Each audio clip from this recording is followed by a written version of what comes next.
अभी मैं बात करूं 15 मिनट पहले वो आईएनएस विक्रांत पे थे, जो हमारा नया एयरक्राफ्ट कैरियर है। वहां से वो हमारा जो एलसी है तेजस, उसमें भी बैठे, क्योंकि आपको पता Australia is interested in buying Tejas. और उन्होंने कहा कि हमारी सिक्योरिटी नीड्स को लेके इंडिया एक बहुत बड़ा पार्टनर है हमारे लिए। Well, I'm very honoured to be here today on the newly commissioned Indian designed and manufactured INS Vikrant. और अभी ऑस्ट्रेलिया के पीएम साहब ने अभी 15 मिनट पहले एक एक्सरसाइज मालाबार अनाउंस की, जिसमें उन्होंने बोला कि इंडियन नेवी पहली बार पार्टिसिपेट करेगी। Australia will host exercise Malabar for the very first time. India आज से ग्रो नहीं कर रहा। जब अंग्रेज पाकिस्तान कह रहा हूँ सॉरी, सब कॉन्टिनेंट में थे, तो हमें अंग्रेजी बोलना अछूत लगता था। हमारे यहाँ ये बात फतवा जारी कर दिया गया था कि अंग्रेजी बोलना हराम है। वो तब से सीख रहे थे जब हम टॉयलेट साफ कर रहे थे। एक तरफ हम शहबाज शरीफ कहते हैं कि जी इंडिया से हम बात करना चाहते हैं, ठीक है जी, दूसरी तरफ आप अपना चीफ जस्टिस नहीं भेजते। US is doing a kind of a favor to an ally by warning its enemies कि भाई हमारे पास तो ये इंटेलिजेंस है कि अगर आप इंडिया को छेड़ेंगे तो बहुत जबरदस्त थप्पड़ पड़ने वाला है आपको। ये इंडिया के साथ आपको रास्ता खोलना ही पड़ना है, आज कल परसों तरसों। अगर कोई टेररिस्ट अटैक होता है इंडिया में, respond by bombing Gwadar port. इसमें एक स्टोन से आप 2 बर्ड्स को मार सकते हैं। जब बिलावल भुट्टो इंडिया जाएगा तो बिलावल भुट्टो इंतहाई टफ बात करेगा वहां पे। वो लोग खुश हैं आपके यहाँ पे। कौन लोग? बांग्लादेश, इंडिया, मुझे अच्छा नहीं लग रहा कहते हुए, बिकॉज हमारी यूथ सुन रही है और उन्हें मैं चाहता हूँ कि थोड़ा सा ना पहुंचे, जरा थोड़ा इफेक्ट हो। सो बिलावल भुट्टो जरदारी अगर इंडिया जाते हैं तो टेम्परेचर और बढ़ जाएगा, टेम्परेचर कम नहीं होगा, और वो टेम्परेचर बढ़ेगा डोमेस्टिक ऑडियंस के लिए। राजनाथ जी के साथ उनके घर पे और भी मिनिस्टर थे, किरण रिजिजू साहब थे, पीयूष गोयल साहब थे, डॉक्टर जयशंकर साहब होली मना रहे थे। तो फिर कल आपने बताया भाई ये होली वाली डिप्लोमेसी चल रही, आज क्रिकेट खेल रहे तो बोल रहे क्रिकेट वाली डिप्लोमेसी चल रही है। बाय द वे अबनी साहब यहाँ अहमदाबाद लैंड किए थे, पहले वो साबरमती आश्रम गए, उसके बाद जो जहां महात्मा गांधी रहते थे उनका जो आश्रम है वहां गए थे, उसके बाद वो क्रिकेट स्टेडियम है। क्रिकेट स्टेडियम का नाम बहुत पहले से मोदी स्टेडियम रखा गया, आज नहीं रखा गया। वहां आए, वहां ऑस्ट्रेलिया और इंडिया का मैच चल रहा था, दोनों कैप्टनों की हौसला अफजाई की, नेशनल एंथम गाया गया, लोगों को अच्छा लगा, वहां गए और वहां से वो चीज स्टार्ट की। उसके बाद अभी मैं बात करूं 15 मिनट पहले वो आईएनएस विक्रांत पे थे, जो हमारा नया एयरक्राफ्ट कैरियर है। वहां से वो हमारा जो एलसी है तेजस, उसमें भी बैठे, क्योंकि आपको पता Australia is interested in buying Tejas. और उन्होंने कहा कि हमारी सिक्योरिटी नीड्स को लेके इंडिया एक बहुत बड़ा पार्टनर है हमारे लिए, बहुत बड़ा पार्टनर। अगर आप देखेंगे हमारा जो ट्रेड ऑस्ट्रेलिया के साथ है, जो म्यूचुअल ट्रेड है, $20-25 बिलियन का आने वाले टाइम में हमारा एफटीए हो गया है, तो ये ट्रेड करीब 100 से $150 बिलियन बढ़ेगा। और जो ऑस्ट्रेलिया से लेता, कपड़े लेता है, काफी चीजें लेता है, जो हम ऑस्ट्रेलिया से मेन इंपोर्ट करते हैं वो करते हैं रॉ मटेरियल्स और मिनरल्स और raw materials. Australia is one of the third highest source for gold, mica, silver, काफी ऐसे मेटल्स है जिनका ऑस्ट्रेलिया दुनिया में थर्ड बिगेस्ट सोर्स है। कुछ कोल भी हम ऑस्ट्रेलिया से लेते हैं। तो ये मतलब आप इसको अगर सोचे कि केवल क्रिकेट था, क्रिकेट नहीं था, इसमें साबरमती आश्रम भी था, क्रिकेट स्टेडियम भी था, आईएनएस विक्रांत भी था, तेजस भी था। और अभी ऑस्ट्रेलिया के पीएम साहब ने अभी 15 मिनट पहले एक एक्सरसाइज मालाबार अनाउंस की, जिसमें उन्होंने बोला कि इंडियन नेवी पहली बार पार्टिसिपेट करेगी। और अभी पिछले साल हमने काफी एक्सरसाइज ऑस्ट्रेलिया के साथ की। हमारा एजेंडा वही है, free and open Indo Pacific rule based world order.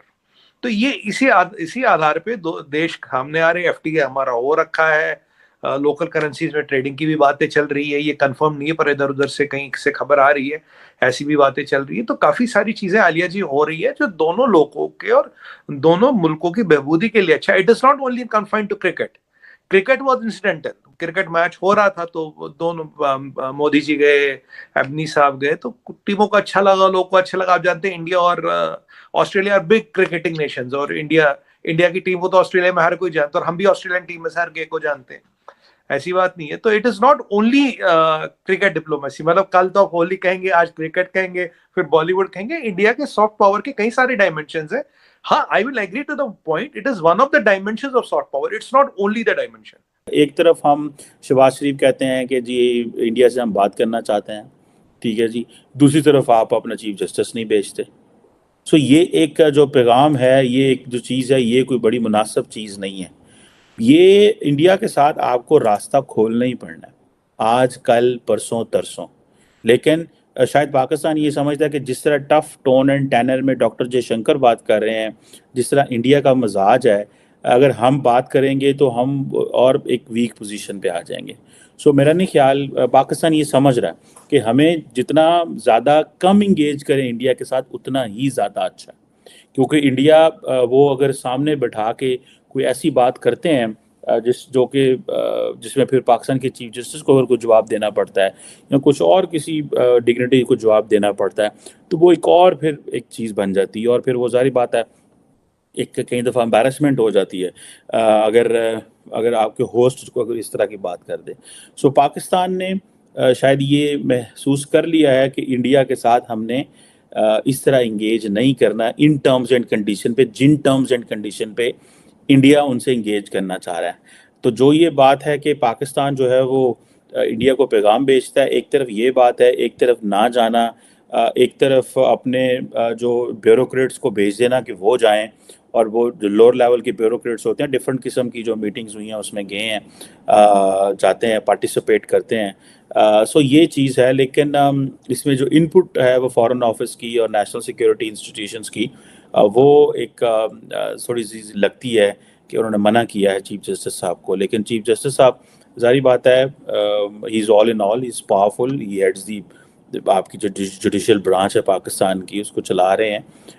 मैं ये नहीं कहूँगा कि वो उनका अपना कोई फ़ैसला नहीं होगा, जारी बात है उनका फ़ैसला तो है, लेकिन उनको जारी बात है एडवाइज़ ये किया गया है पाकिस्तान के अदारों की तरफ से कि आप जो है वो ना ही जाएँ तो ज़्यादा अच्छा है। अब फिर ये बात भी लगती है कि बिलावल भुट्टो जाएंगे कि नहीं जाएंगे। मुझे तो लगता है कि बिलावल भुट्टो जाएंगे, मेरी ये अंडरस्टैंडिंग है, और बिलावल भुट्टो जाएंगे और वो इसको मोमेंट को कैप्चर करेंगे। और ये याद रखिएगा, जब बिलावल भुट्टो इंडिया जाएगा तो बिलावल भुट्टो इंतहाई टफ बात करेगा वहाँ पे, और उसकी वजह यह है कि क्योंकि वो मई में जा रहे हैं तो कुछ ही अरसे में आपके मुल्क में इलेक्शंस होने हैं, पाकिस्तान में यानी कि। सो जब इलेक्शंस होने हैं तो ये कैसे मुमकिन है कि बिलावल खामोशी से इंडिया में जाके बात करके आ जाए, क्योंकि इधर से तो इमरान खान और उसकी पार्टी ने जो हमले करने हैं बिलावल पे, बिलावल तो वो अफोर्ड ही नहीं कर सकते। तो उसके लिए मेरा ख्याल है कि बिलावल जो है वो ही is not going to be in a position, वो इस पोजीशन में नहीं होंगे कि वो एक सॉफ्ट बात करें। सो वो बड़ी टफ बात करेंगे, या वो बिल्कुल उसके मेरिट पे रहेंगे। अगर वो ऐसी हो कि जब अंदर बैठे होंगे तो और स्टाइल में बात करेंगे, लेकिन अगर वो इंडियन मीडिया को इंटरव्यू देंगे तो उस मीडिया में वो टफ लाइन लेंगे।